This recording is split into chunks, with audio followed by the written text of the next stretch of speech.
You're listening to the Marne Report. Welcome to the Marne Report.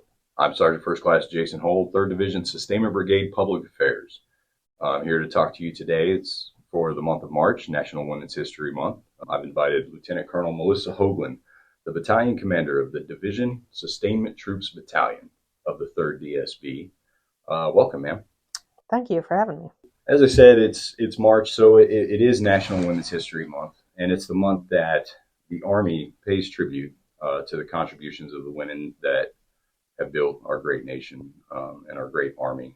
It's an opportunity to celebrate the struggles and the achievements of American women throughout history. And so that's why I've selected you to join us on the podcast today.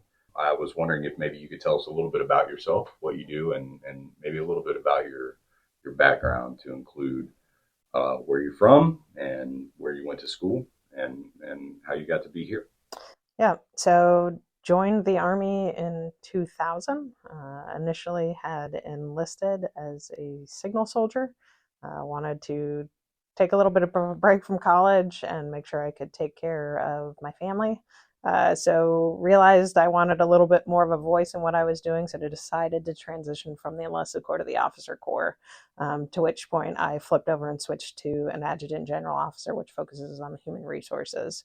Grew up outside of Chicago, was born in Minneapolis, or just outside Minneapolis, Minnesota. Most of my life has been spent at Fort Bragg, North Carolina. 14 years within the military was down there. So for schooling, I went to Campbell University for my undergraduate degree, which is right outside of Fort Bragg, and then earned my master's degree in human resources at Webster University. How long were you an enlisted service member? And what did you say that specialty was? Signal? Signal, yeah. So 35 Fox, which is a network system switching maintainer operator. I was never able to do that in my actual job because I could balance my checkbook. So the battalion sergeant major put me in to the battalion S1, where I fell in love with doing human resource operations.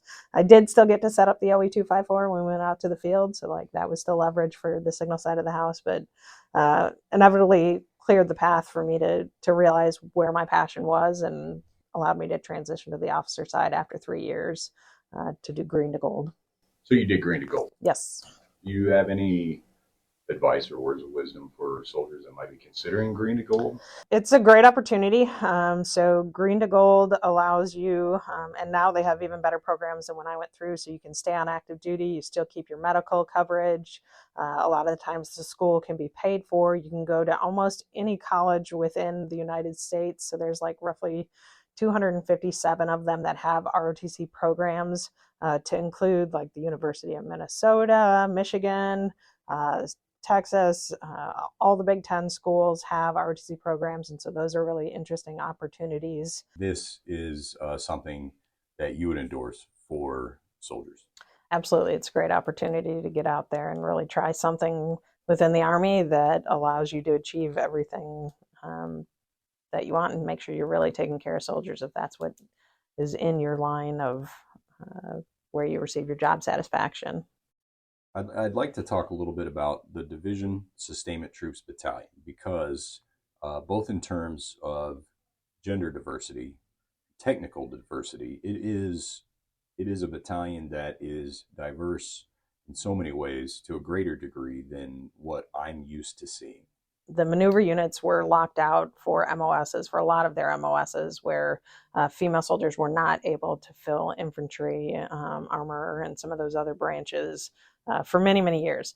So we were lucky enough to have our MOSs open to all genders, and that really has created a rich and diverse environment where people can thrive and feel supported. We have a finance company, we have a human resource company, we have a signal company, we have a field feeding company, we have 2 movement control teams, and then our headquarters company is in charge of the brigade staff, the battalion staff, and then our maintenance section, which runs the motor pool. And so within our headquarters as well, because we're a sustainment brigade, we have all of the soldiers that help to manage the different classes of supply, so the ammo, the fuel, making sure we've got chow for all of our soldiers, making sure showering systems are available, and all of the things that movement of troops and that stuff to make sure that soldiers are able to get to the right place at the right time on the battlefield and with the right equipment and supplies to get after the mission.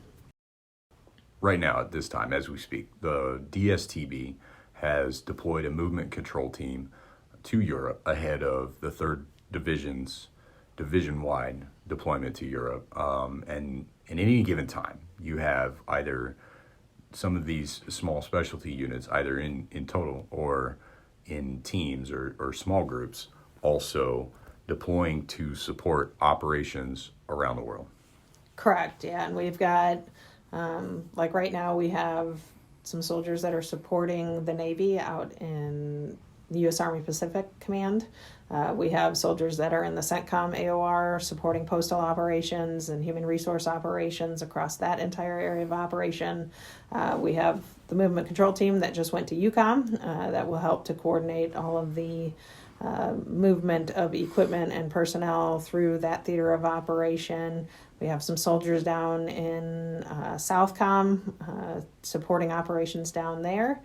And really designed to be able to push elements out in small pods or small sections and teams to be able to actually just go out and be independently capable of either feeding, paying, tracking of personnel, or even our signal company is designed to send small relay teams out to make sure across the battlefield we're able to commute and manage the fight.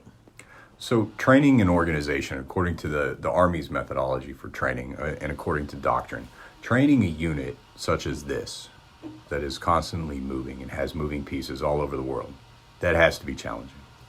It is, but it's a good challenge.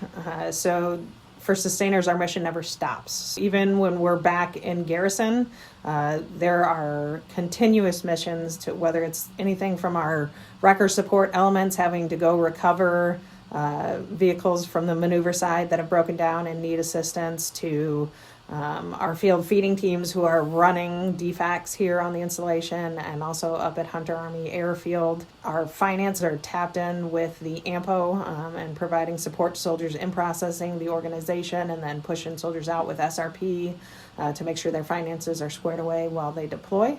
Our signal elements to support not just only our organization, but all of the non-division organic units like the 14th Field Hospital and some of those other things that are on the installation that do not have those assets within their own footprint to use. So we send our people out to make sure they can communicate when they're doing their training and exercises. So yeah, we're constantly tasked and still working the support across the board while we're here on installation. So it gets a little bit challenging when we're trying to break away and go out to the field for 3 weeks, because doing that impacts the customer service and support for a lot of the resources that are on the installation supporting the rest of the division. So there's a lot of complex moving pieces that you're responsible for managing at any given time. And to the gender diversity within the DSTB, I know that women make up about 19% of the total Army force, the active reserve and National Guard component too. Within this organization, the DSTB, I'm speculating, but I look around and it seems to me like those percentages might even be greater than your more common Army units. This is the way it's always been for us. We are all soldiers working together towards one common goal to get after it and make things happen. So it's about building all of the team up and making sure all of us are able to get after it and do our best. So in terms of building the team up, observances like Women's History Month, does an observance like this have a place in building those teams, in inspiring trust? Or does the fact that knowing how we got to this point, does it matter to the soldiers and the teams and what it is that they do? So I think it ties to the point of education, right? And it's not about educating the females that, hey, we're integrating across the Army. It's about everybody understanding the integration piece. So this isn't a female problem. It's not a maneuver problem. It's across the board, the Army realizing the human capital and the diversity that we have and leveraging that to make sure we're actually not only creating a place that people want to come to work, but are maximizing the human capital we have within the organization to most effectively execute our mission and get after the higher echelons level of requirements and mission success. So it is not something that should be considered a hindrance. There are challenges when you're talking integrating on anything that hasn't been done before, especially if people are closed-minded. But I think it really goes into the open-minded education across the board so people realize, hey, these are the factors that you need to consider, just like we do for any mission that we do mission analysis on, to make sure we're supporting everybody and creating an environment that is conducive for everybody's success. The Army relaunched the Be All You Can Be, but not as it was for decades, but a reimagining of the possibilities that are available in the Army. And when you say human capital, I'm thinking of the Army's idea that it needs to be able to recruit from the widest possible pool of talent of our nation's sons and daughters. So when you look at overall statistics, when you're talking about the population between males and females across the country, across the world, it is definitely not a 19% ratio being females. You're talking a huge amount of the population that we have not necessarily marketed to or ensured, felt and realized that this type of organization, this type of profession is absolutely a place that they want to come, want to work in, and can be successful and do just about any job there is out there while supporting their country, while making sure their families are taken care of with finances and benefits. And oh, by the way, a great team that you want to work with and get after things with on a daily basis. And sir, as a battalion commander, you've been in Army service now long enough to have witnessed the integration of women into combat specialties back in 2017. And so I think the number is 1,019 women currently serve in the active component in infantry, armor, and field artillery branches. Are we at a point now women truly can join the Army and can be all that they could be? So we are at a point where women can truly join the Army and be all they can be. I think we are still fighting through some education processes in time, and it's simple things that I think across our culture as human beings are taboo and people don't want to talk about.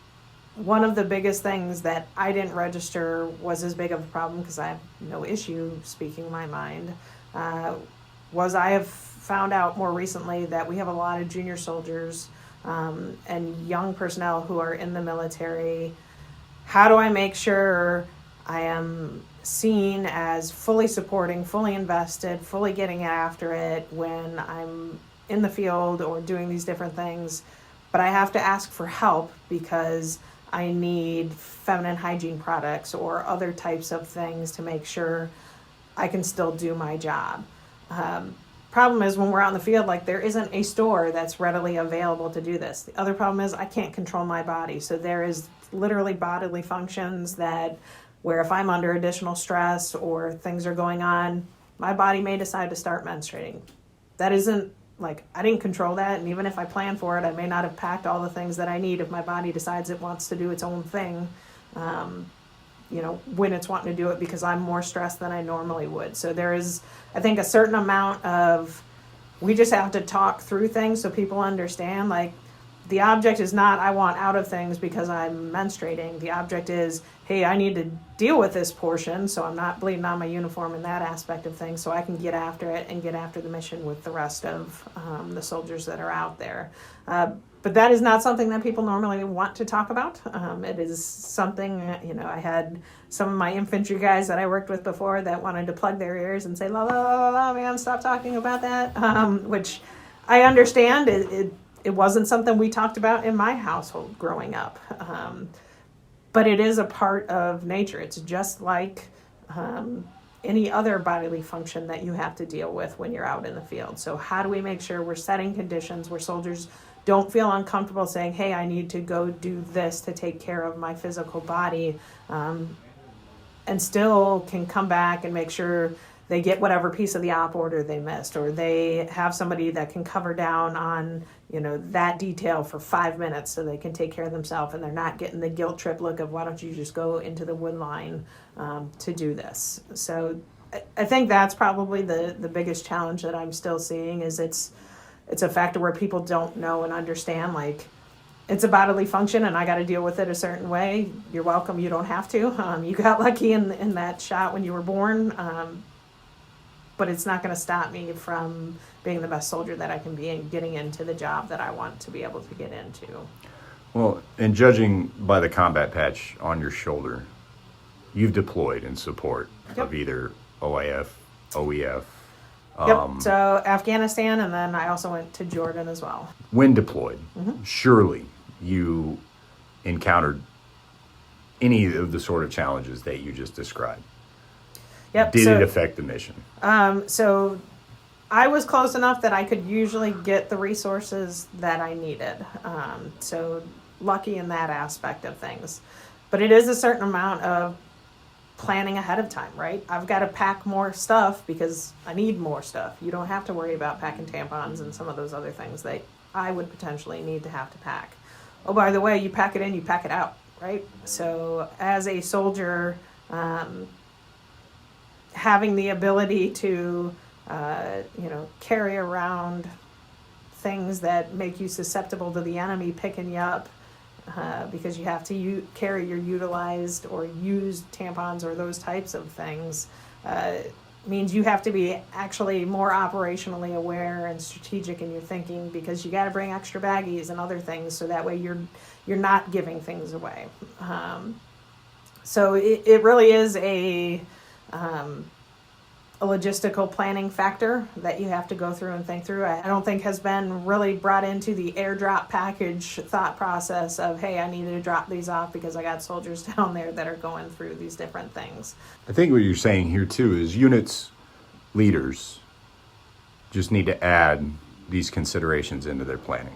Yes, yeah, absolutely. So one of the really interesting things we did when I was up at the University of Minnesota was created a female hygiene, healthcare and planning factor book. There's actually logistical packages that units can purchase that have not just for female specific, but there are female, maxi pads, tampons that are in there, but you've also got wipes, you've got foot powder, you've got all of the things that just soldiers need to take care of themselves hygiene-wise. So it really is just understanding the requirements of your soldiers and making sure the resources are out there. So as we were talking there, I think we really illustrated the importance of a climate of respect and trust, to give everybody the best possible chance to do all the things that they want to do, man or woman. The Army's created much more opportunity for soldiers to fully achieve their goals. Absolutely. I mean, it's just like anything else that we do within the Army, right? It's the planning piece that you talked about. How do we set conditions where our soldiers are set up for success? So I already plan for these things. They already exist here. I don't fight because I have to create a lactation room. I find a room, I create it, it's there. So when my soldiers do need to utilize it, hey, they can go in, do what they need to do to take care of their body and their family and their self, and then they come back to work and they get after it, which is a completely different aspect than let me fight it, let me not build it, let me not support what they're doing. Now I've created an environment where my soldiers don't have the things that they need to be successful. It's just like if I didn't have a DFAC or other things that are around that soldiers physically need to survive and be healthy and effective soldiers. So I think if we create the conditions where we think through and say, okay, who are the human beings that are these soldiers that we're working with? How do we make sure they're supported? How do we create, not just gender side of the house, but religious type of accommodations during different events that we're doing to make sure that we are supporting all of our soldiers in creating an environment that's conducive for them. As a commander and as an officer in the Army, you've found a way to overcome all of these challenges. You've found a solution. I think we're still working through some of that. I think the Army is an ever-changing animal where the culture and climate that we have is consistently having to be developed and fostered because we constantly rotate soldiers in and out of the Army. So it's an ever-moving target to really get after. I think the Army values and what we are instilling in our soldiers is the key piece of it, right? So it's creating an environment where we consistently foster the good order and discipline of the organization. We allow the Army values to be absolutely prevalent in everything that we're doing, and it becomes a way of life for what we do. So I can't say there's a magic way to do it. What I can say is the best things that I have seen is when something offends somebody or something is not in a manner that is conducive to creating an environment that everybody feels welcome in. The best thing that soldiers, leaders, anybody can do is say something. So there was an analogy that said when you're walking next to somebody or walking past somebody, if you're holding a cup of coffee and you spill a cup of coffee on them, you automatically say, "Oh, I'm sorry, I didn't mean to bump into you and spill my coffee on you." But when we say something to somebody that is offensive or could hurt them, just like that spilling coffee on them could burn them, we don't automatically say we're sorry. There is a certain amount of defensiveness that some people have where, okay, when you tell me what I just said was offensive to you, how do I react to that? Do I say, hey, I want to have an open mind and I don't want to offend that person and I want the Army to be a place where everybody feels included. Let me do a gut check and change what I'm doing. It's not necessarily as easy as spilling coffee or not, because now you have to do a gut check on yourself, or the person that you're talking to, you might have to have an uncomfortable conversation with because you want to educate them on what the right answer is. And they may or may not want to hear what that right answer is. So that I think is where we still kind of challenge and go through it. But having those discussions is absolutely the first step to making sure that we are setting conditions where everybody understands what's expected. Well, I appreciate you being willing to sit down and talk with us. I know you're busy and getting ready for big field training exercise, so it can't be understated how valuable your time is. It is absolutely my pleasure to talk with you again. We've got so many soldiers across the formation who provide very unique skill sets and opportunity that this Army is blessed to have within them. So our ability to educate, work with, and really get after things and make sure we're utilizing all of our soldiers is extremely important. So thank you again. Well, this is Sergeant First Class Jason Hull for the Marne Report. Thanks to Lieutenant Colonel Melissa Hoaglin for sharing her personal experiences and insights, talking with us about Women's History Month. Thank you for tuning in. Rock of the Marne. Are you a civilian, spouse, or family member who is interested in working for the Army? Check out the Army Fellows Program. This 2-year program allows you to experience the work environment of the Department of Defense while blending work assignments and developmental opportunities that will help you grow into an Army civilian professional with eligibility for permanent placement across the Army. For more information, visit portal.chra.army.mil.